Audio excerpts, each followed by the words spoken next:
Tardes, mi nombre es María Fernanda Pérez y les voy a explicar un poco sobre la relación entre los factores bióticos y abióticos en el ecosistema. ¿Cómo se relacionan los factores bióticos y abióticos? ¿Qué son los factores abióticos? Los factores abióticos son las partes no vivientes de un ecosistema. Por ejemplo, nutrientes, luz solar, rocas, agua, temperatura, humedad, pH, suelo, oxígeno, elementos químicos, clima y atmósfera. ¿Qué son los factores bióticos?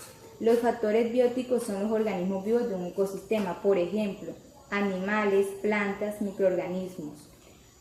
Los ecosistemas están controlados por una variedad de factores. Los factores bióticos y abióticos se influirán mutuamente. Los factores abióticos determinan qué tipos de factores bióticos están presentes. Los organismos particulares y las formas de plantas son adecuadas para tipos particulares del entorno. Por ejemplo, los climas fríos no adaptarán lagartos ni otros animales de sangre fría. En cambio, los mamíferos grandes y lúgubres, como las ballenas y los osos polares, se adaptarán mucho mejor a estos tipos de ambientes. Al mismo tiempo, los factores bióticos influirán en los factores abióticos. Los microbios y la vida vegetal en un largo determinarán los factores del ecosistema. Los componentes abióticos y los componentes bióticos se influyen mutuamente, por ejemplo, el tipo de suelo y las condiciones climáticas determinarán el tipo de flora que se encuentra en esa región. Por lo tanto, estos componentes bióticos y abióticos están vinculados entre sí a través de los ciclos de nutrientes y flujo de energía. Los componentes bióticos y los componentes abióticos muestran cómo las especies se han adaptado con el tiempo y qué especies pueden vivir en un ecosistema específico. Todos los organismos vivos dependen de los factores abióticos para sus necesidades esenciales, como los alimentos, refugios y lugar de crianza. Una planta es un componente biótico en sus entornos. Las plantas usan los factores bióticos, componentes no vivos, como el dióxido de carbono, el agua y la energía del sol. Las plantas son afectadas por otros factores bióticos como nervioros, parasitistas y hongos. El agua de los ríos, lagos y mares pueden verse contaminadas por las basuras producidas por seres humanos, como las latas y las botellas de plásticos que tienden a acumularse, provocando cambios en los ecosistemas.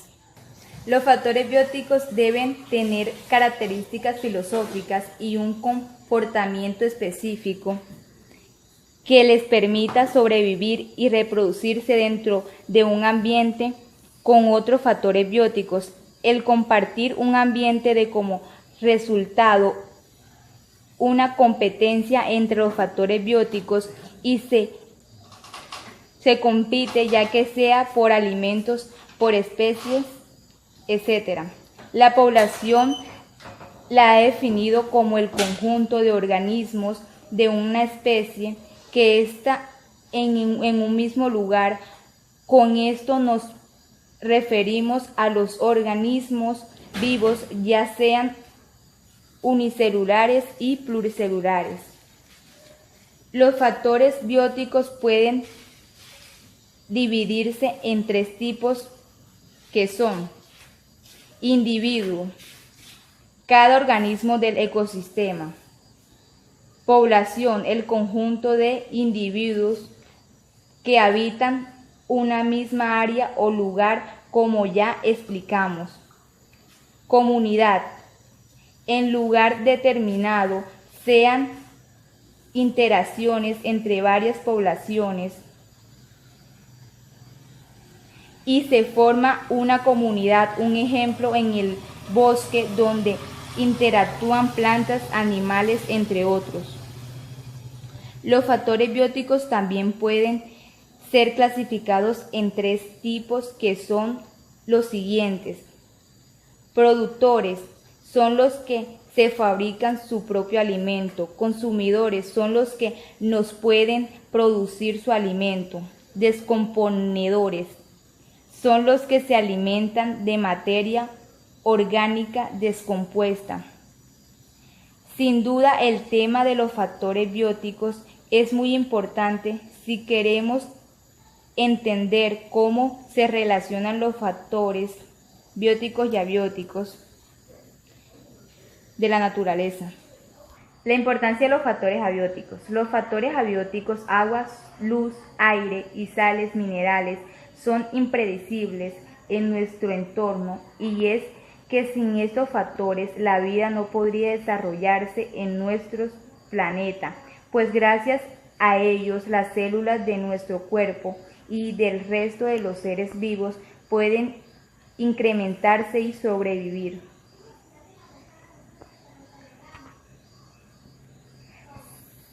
Si nos fijamos, por ejemplo, en el agua, atentamos al dato de que el cuerpo humano, del ser humano, cuenta con un 65% de la misma, entenderemos que su relevancia. El agua es además el medio ideal para transmitir los nutrientes y permitir la síntesis de compuestos sin ellas. Buenas tardes, mi nombre es